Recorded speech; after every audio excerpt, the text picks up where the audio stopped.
Welcome back. We just finished talking through questions 1 through 4, and I'm going to try to finish starting on question 5. Now, you probably already have this written on your paper somewhere. Watch the video, listen to the video, take notes, show your work fixing those mistakes, and then dig deep to try to not make the mistake again. Okay, so question 5. I'm going to copy him over on another piece of paper. There he is. 2y plus 3. Y squared plus 3y minus 1. Now we talked last, no equal sign. This is an expression, but they want me to simplify, which means write it without these parentheses. So to get rid of parentheses, I have to distribute. Now I can do it the old-fashioned way. There's 2 Santa Clauses. This Santa is got to give presents to this one, and this one.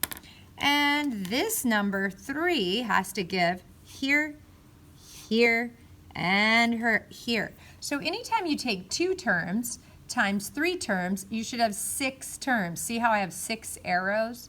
So you could do this by hand, but this might be another reason why it may make more sense to use the boxes. So we have 2y plus 3, and we need to multiply it by 3 other terms. So maybe it does make sense on this one to go ahead and do it with boxes, just to keep track of everything.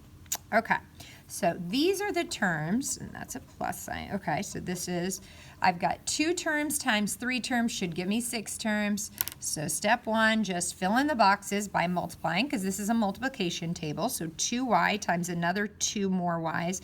So that'd be 2 times y to the cube, because y times y times y is y cubed. 2y times 3y would be 6y squared. 2y times a negative 1 would just be negative 2y. 3 times 2y is 3y. 3 times 3y is 9y. 3 times negative 1 is negative 3. Now this step, after this, so make a box, label the box, fill in the box with multiplying, add up all the boxes. This is from algebra. Okay, so I'm going to add up all 6 boxes, and I'll put it over here. So I have 2y cubed plus 6y squared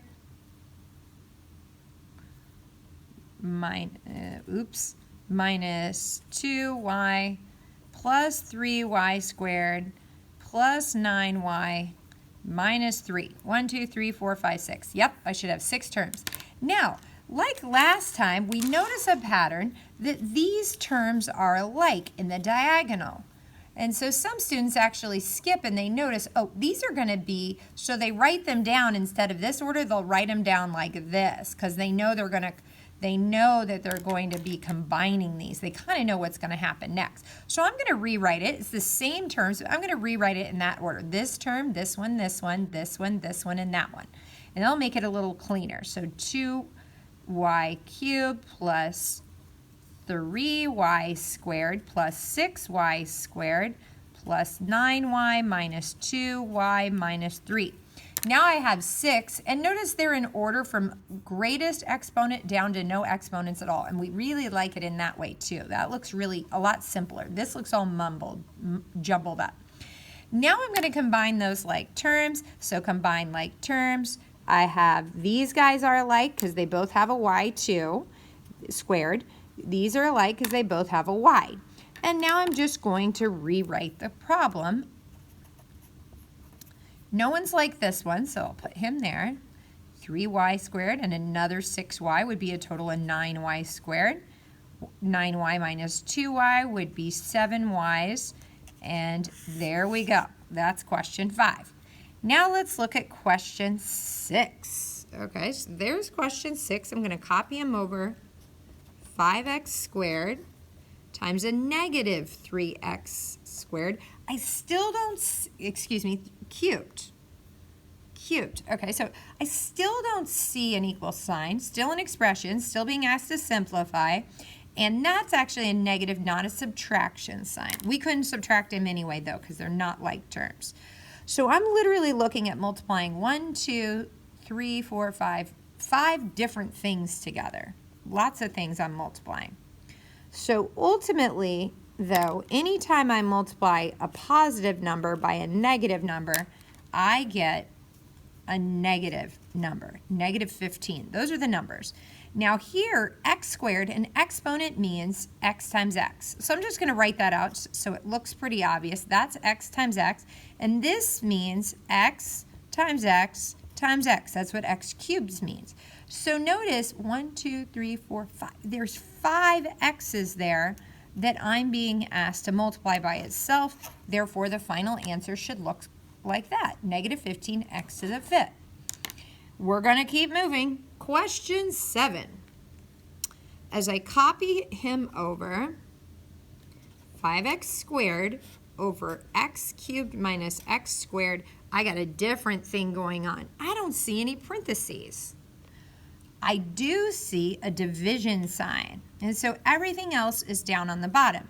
Notice, though, what they're actually asking you to do is distribute backwards. Well, the opposite of factoring, or excuse me, the opposite of distributing is actually factoring. So somebody, a Santa, gave this person something and gave this person the same something. And so when I look at that, I notice that this could be rewritten. I'm going to rewrite this 5x squared. So I've kept the top, but the denominator, I think there was a Santa that was an x squared. And they gave 1x to, they gave 2 x's to the first person, and that's why it was x cubed.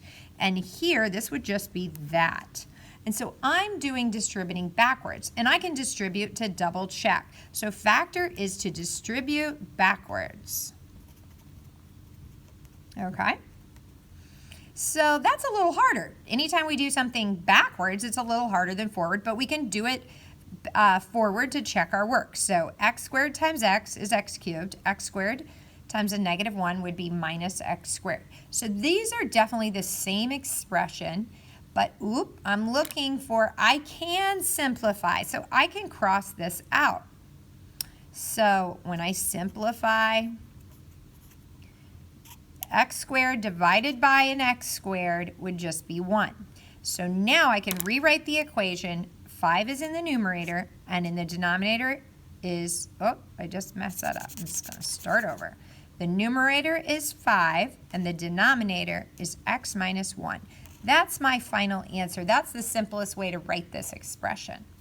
Next question, 8. A lot of people got 8 right, so I'll go pretty quick through this.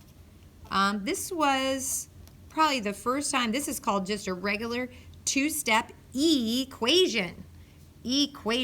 So we're finally able to solve, which means to get x or whatever letter by himself on one side.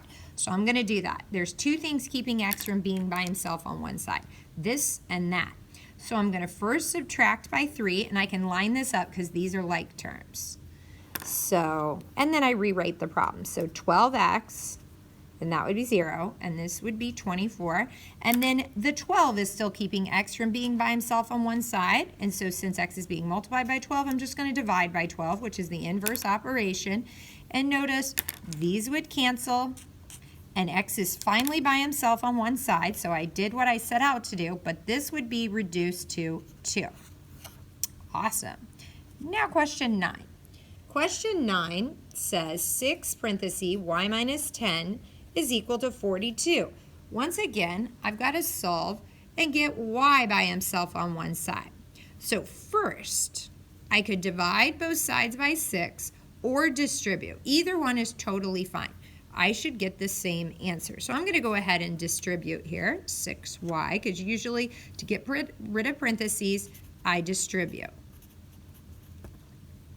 Minus 60 equals 42.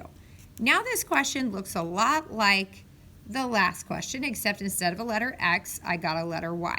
So I'm going to follow those steps. This and this are keeping y from being by himself on one side. So I'm going to line this up because those are like terms.